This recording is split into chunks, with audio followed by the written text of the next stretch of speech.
Welcome back. You're still watching the national news, and we have more stories happening in the country. I'm Randolf Jamias.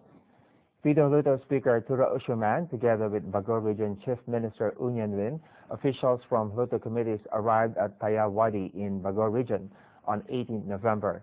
At the Danawin Cinema Hall, the Luto Speaker met with the residents.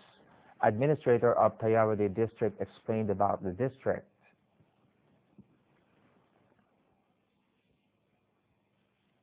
Luto Speaker made a speech saying that he visited to listen to people's desire and needs. The nation had to overcome difficulties to have multi-party democratic system, and now the nation is on the track to democracy. Luto representatives from 17 parties asked questions, submitted proposals, and bills concerning the interests of people in Luto sessions. Apart from that, the Speaker listened to the public in Yangon and Mandalay and discussed the findings in ongoing Luto session to achieve success.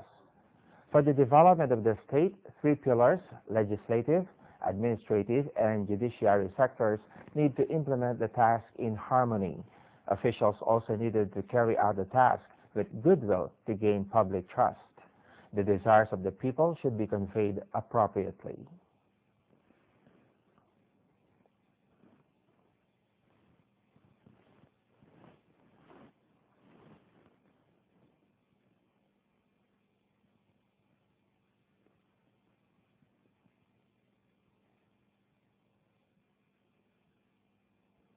The town elders also reported on the requirements for their regions. Bago Region Chief Minister Union Win said that the region government will fulfill the needs of the locals to the best of its ability.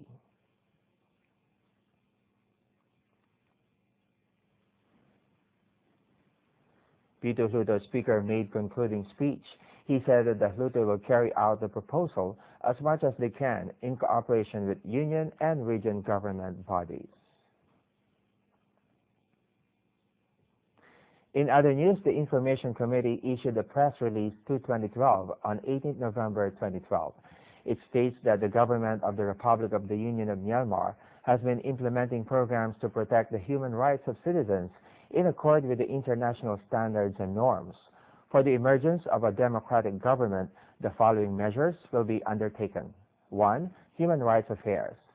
Since 2011, the government, with the collaboration of International Committee of the Red Cross and the Ministry of Home Affairs, has been cooperating to render assistance for the prison sanitation system, water and electricity supply, medication, and social security. Necessary coordination will be made to open a branch office of United Nations Human Rights Commission for refugees. The government has recently lifted ban to blacklisted people in line with the Constitution while making political and economic reforms. The President's office has already appointed 1 liaison officer to respond to these cases. 2. Prisoners' affairs. For the remaining prisoners, coordination would be made among the government, the Ministry of Home Affairs, the related departments and organizations before the end of December this year.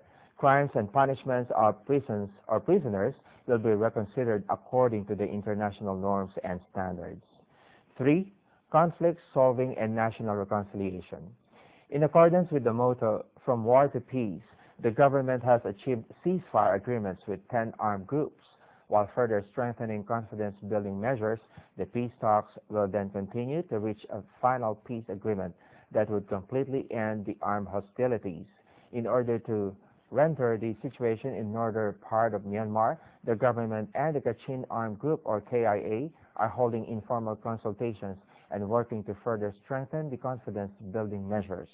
National-level peace negotiations will then continue to reach a final peace agreement that would completely end the armed hostilities. At the same time, the government is implementing political ways of good governance which would guarantee the rights of national races. Concerning the Rakhine State, the President has already expressed his strong commitment to prevent from reoccurring such kind of incidents. In the letter to the UN Secretary General, the President stressed that the government is protecting the rights of its entire people, regardless of race, religion, and gender. Actions will be taken effectively against those who committed the crimes. For the humanitarian assistance, He called for cooperation of international community as well as organizations like the ICRC. 4. Nuclear non-proliferation. The President has already approved to sign the additional protocol of International Atomic Energy Agency and the amendments of 1995 Small Quantities Protocol. It will be submitted to the Pluto. Myanmar has been a member of IAEA since 1957. Myanmar has already signed Non-Proliferation Treaty in December 1992, Small Quantities Protocol and Southeast Asian Nuclear Weapon Free Zone Treaty in 1995, and Comprehensive Nuclear Test Ban Treaty in 1996. Being a member of the UN, Myanmar has strong commitment to abide by the UN Security Council's Resolution number 1874. 5. Transparent government. The Union government is striving to become a member of Open Government Partnership. The program of OGP is to promote high performance, taking responsibility and transparency of governments, more participation of citizens in the political programs, eradication of corruption, and development of technology sector. 6.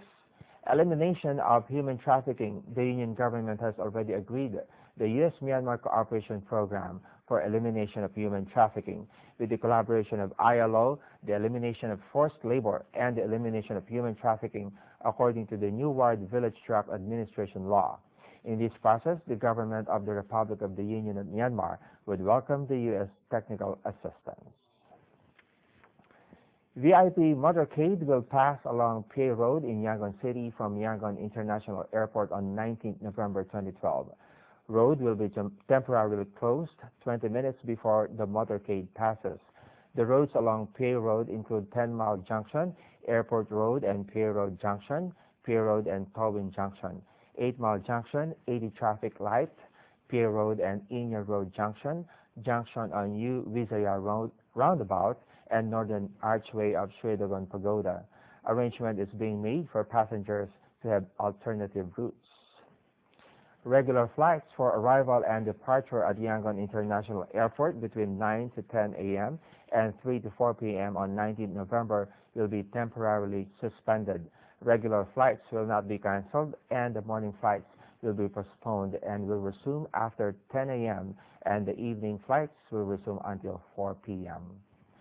Thanks for the company. Please stay tuned. We'll be back shortly.